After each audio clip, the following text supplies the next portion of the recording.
still in Germany, and that war been over 60 years. Right. Same thing in Korea. That war been over about 60 years. And but the troops are still there. And America was going to the Middle East to bring democracy to the Middle East. Some people didn't even.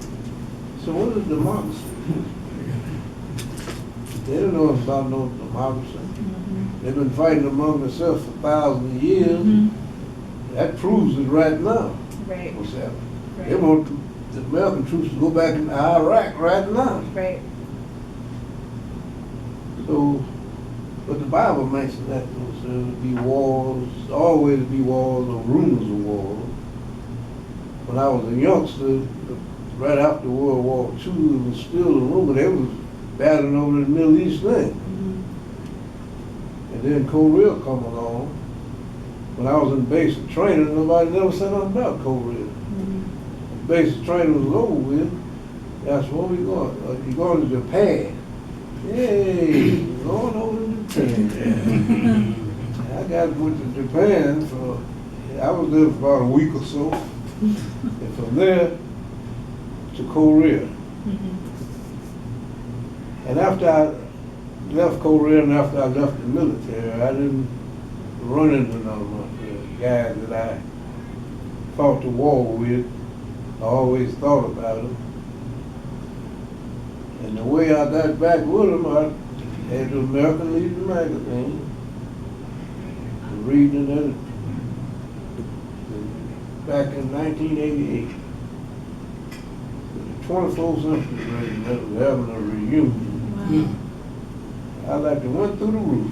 Right. I couldn't believe it. Right. After 30-some years. Wow.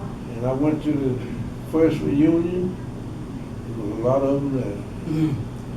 Some of them was dragging, some of them been shut up real bad, Oh my goodness. but they was there. Right. It gives you a good feeling, you see, because that's somebody you can talk to. Yeah. I can't talk to, I just wouldn't sit down and talk to you head to head about the war because you wouldn't understand it. Right. But you get with them guys, you can sit and talk with them all day and all night long. You never get tired of talking to them because they were there. But if you tell some civilian never been to war, oh, you didn't do that. I don't want to hear that because I know you didn't do it. Yeah, that's why you always hear guys say, people talk about their relatives was in the military, said, but they never talked to me about that. Well, you don't talk to them about it because they wouldn't understand it. If they But, were posted or something. That's a camaraderie that will last you all your life. The guys asked me, how did they treat you when you went to the 27th? They treated me just like I was one of them. Because you can't be putting nobody down because everybody got the same thing. And you're in the same foxhole together. So you got to stick together. When you down in one of them holes and falling below zero, everybody all hugged up there together, trying to keep warm. But after it's all over with, a lot of times guys you on the ship with, they laugh and joke with you till they hit the ground in America. That's it. And then And it's over.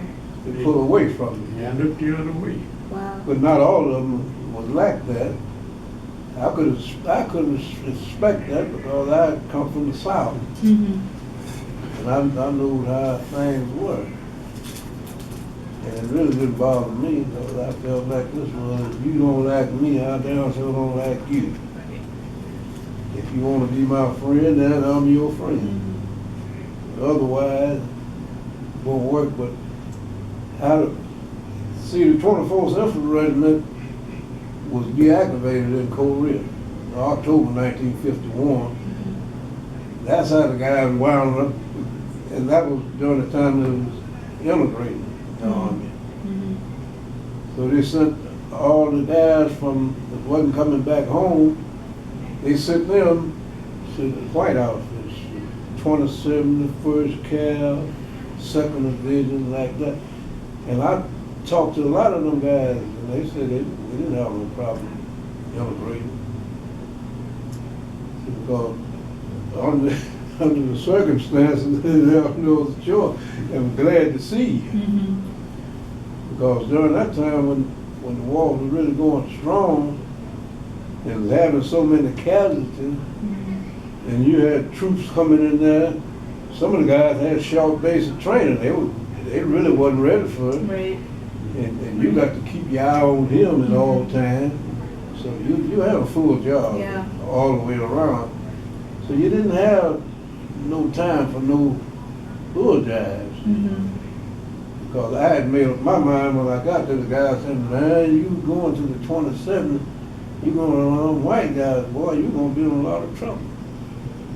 I said, yeah, I'm going to be in a lot of trouble, all right, because when they mess with me, I'm going to start shooting. Right. Yes. Because I figure here I am over here fighting a war. Exactly. And I'm going to let somebody mess with me? Exactly. No way. Mm-hmm. But when I got there, it was all together a different story. So I said, well, some guys talk about what happened back in Japan. We got all the bad details. Well, they did. Well, it was just like when we got to Korea. It was the same thing. It was, the army then was just like it was in civilian land. It was prejudice, it was segregated. And when they sent the order down Truman to integrate the military, a lot of them old top generals and things that never have been. We ain't gonna have that. That's gonna mess up the whole United States Army. It'll never work. It made a lie of all of it. That was just like now when the gays in the military. Right. They give the gays there right. That never would happen. Right. The military always been full of gays. Right. But all of a sudden, that's going to destroy the morale of every troop ever put on a uniform. Yeah. But I guess being in the military, especially being in combat, give you a different look on life, people as a general.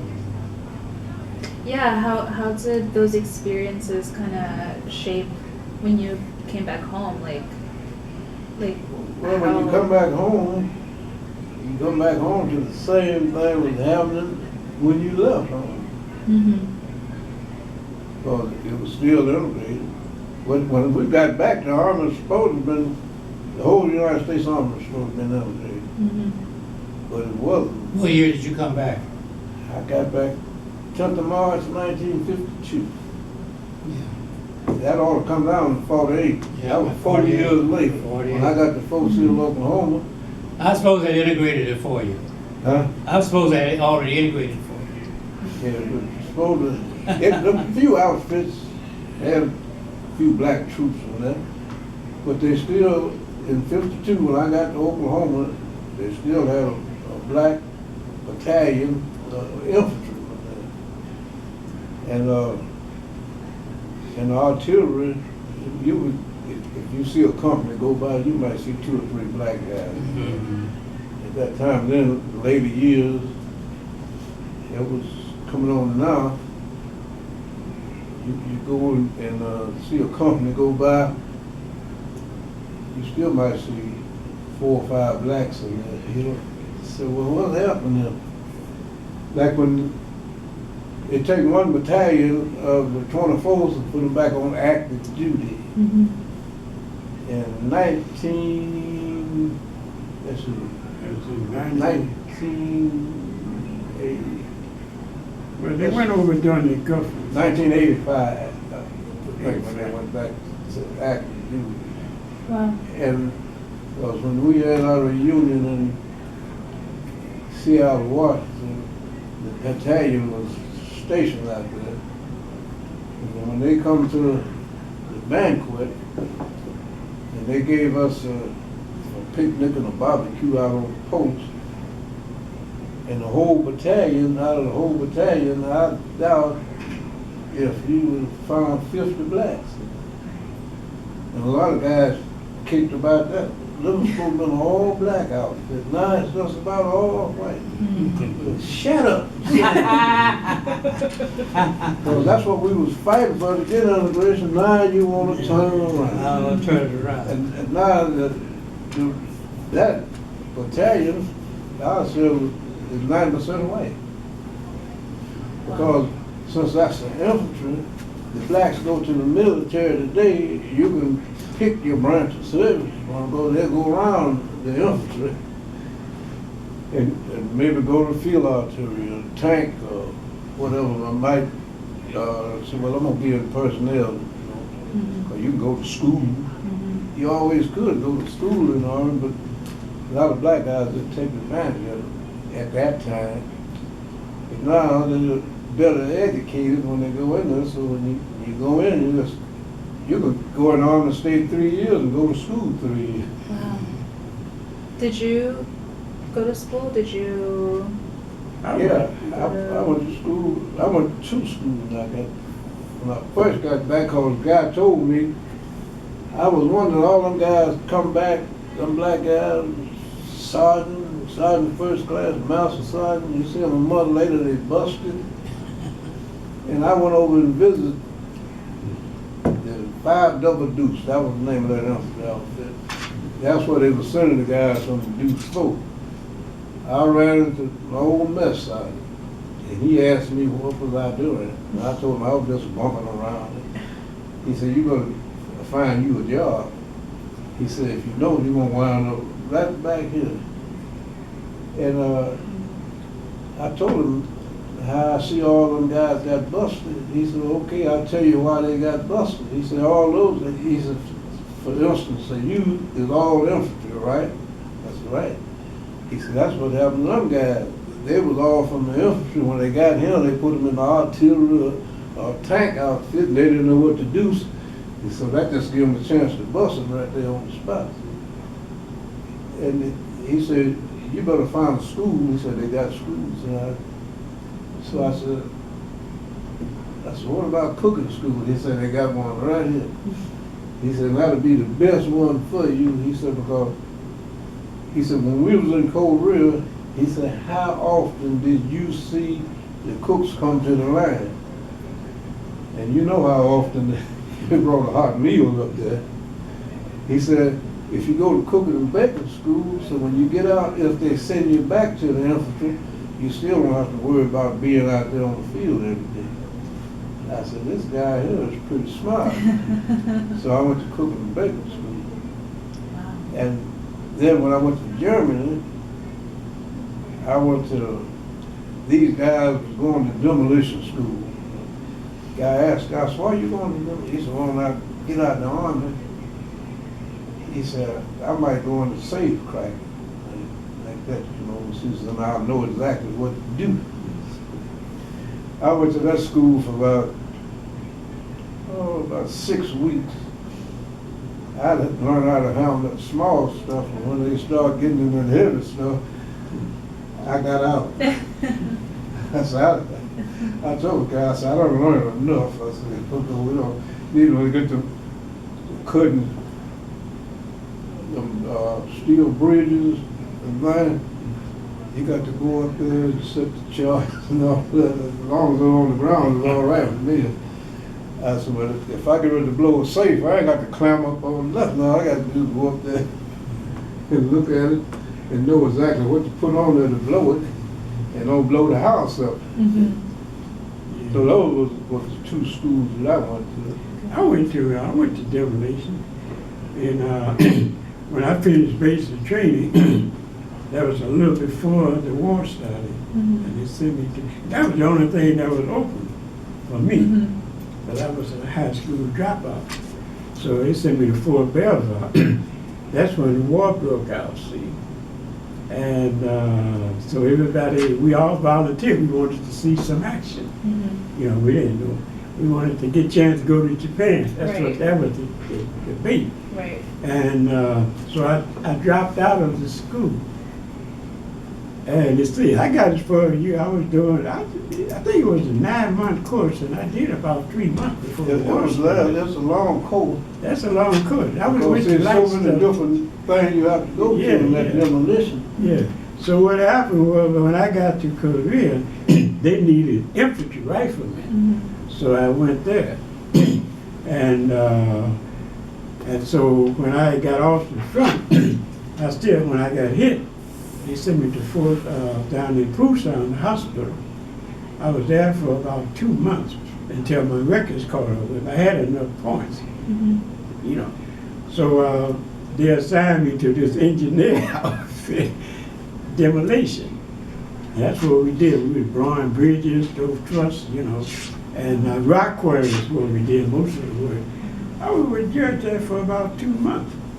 And then my orders caught up with me and everything, and I was rotated back to the state.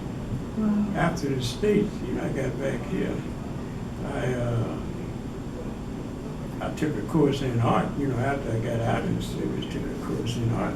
But I see it, and they say, have I remained, now we was in the same organization here. Yeah. Yeah, how was I received by my family? Yeah. I was like, phew, man, I think I aged 10 years. Mhm. I was thinking and I remember this selective service officer, when they found out that I was back home. She, little lady, she meant well. She asked me would I come to the school. The war was still going on. Mhm. And I said, what do you want me to say? Come and talk to the students. And I said, what am I telling about your experience? Because we need recruits. She was selective service, that's what it was. I looked at her like she was crazy. I'm You sure. mean you want me to try to encourage somebody else to go over there? Right, Somebody's son, nephew, or whatever? And shortly after that, oh no, they wrote me up in the paper. This is a little small place up there in Buchanan, Michigan. And so they had me in the paper, because that was good propaganda, right? And that was when she approached me, and I decided, I cut my leave short. I said, I still had another 2 years to go in the service. So from there, I just told my mom, I got to go, I can't stay here, because I'm encouraging others to join the service. Right. And even my brother joined, that was in 52. And so I went back, sent me to Fort Leonard Wood, got there, the guys were telling me, said, man, this is one of the most segregated countries and cities in the state. Mhm. The moment you step out that gate, you get on the bus, you got to go to the back of the bus. I'm born and raised in Chicago. Mhm. And the only way you can get out of this outfit is fuck up. Mhm. So then so I didn't know how to do, you don't want to mess it, you don't want to get a bad discharge. So I met this guy, and he come in, he was a black guy. He said, man, I signed a waiver, I'm going back overseas. So we asked him how did he do it? He said he screwed up, and they court-martialed him. I think it was that summary, And that gave him the opportunity to sign a waiver, because they were taking rank from us. Wow. Because that's when the army was cutting back, they froze the rate too. Okay. And then you didn't qualify. So what happened was, I decided to do the same thing. They had sergeant pulling KP. That's when they had KP, for the enlisted men. Because until they get assigned to, they wanted us, we're going to be cadetmen, training new troops, Right. And so I decided not to answer the call for KP, so I disobeyed a direct order. This officer, a hillbilly who had never left the States, captain, Mhm. he insisted that when you went before the court, but this is a general court martial, which is the highest one you can get. You can get shot, what I mean, Yeah. in another situation. So, and the court martial board, after they reviewed my records, and they asked the captain, this man has had an outstanding record in Korea. You still want to, we can lower the charges. And he said no. He wasn't going to lower the charges, so he insisted. So anyway, they tried me and broke the charges down to a special, and I served 6 months. I got sentenced to 6 months. I soldiered my way out, 3 months and 5 days. I got out Starkey. Then I was able to sign a waiver. I was sent back, and I went back overseas. The war was still going on now. The war didn't end till 53. Right. So I was sent to an airborne outfit. I had a choice. I could join the airborne. You know, I was figuring at the head. I mean, I was gun-ho. Right. And you get $50 extra a month. So I said, okay, I stand, and I went to jump school. That's the other school I went to. And I took the basic training in jump school, you know. And in the last 2 years of my enlistment was spent in Japan as a paratrooper, you know, making airdrops and things. Now that was nice. I liked that. That's the best part of my military career. And most of the guys that was there was ex-combat soldiers too. White. There was more. There was about 6 blacks in there, and the others were, you know, out of a company. They were white, but you know, back they had all had a taste of combat. So, you know, we got along well. Wow. And then from there, civilian life, I went to school. I took this GI for the American Academy of Art, because I always wanted to be an artist. And then, and just like James was saying, you know, it was 33 years before I told anybody about my experience. Wow. And then that was after we became, I think I went the next year after him. That's when I met him. Okay. This would be our 28th or 29th reunion. Wow. Since, you know, we meet in different parts of the states, you know. This year we're going to be in New Jersey, not Oh, New, Atlantic City. Atlantic City. That's And amazing. then, yeah, so this would be so I now sent that check, I'm I sent that check 82 to someplace else in New and Jersey. he's 83. I sent that he's check where 90. you told me to Yeah. send. So you see, New Jersey, we have, yeah. Not Atlantic you know, City. like we were Oh, 17, 18 years old when all that was going on. Yeah. So and so I can talk to you. Right. I can talk to anyone that we did the same thing. Now a lot of the guys was in service company. They may feel a bit uptight, man. I say, look, man, that saved your life. Mm-hmm. You know, because, you know, the Creator do things, you know. No, I think you guys are my heroes. You know? Yeah, but see, the thing is like, and then when we try to talk to the younger generation, they admire us. It took, I mean, okay, I like the admiration and stuff, but the thing is, they don't know the real reality and the aftermath. I see dead, you know, I never applied for post-traumatic stress because I wanted to travel. I got so fed up with it.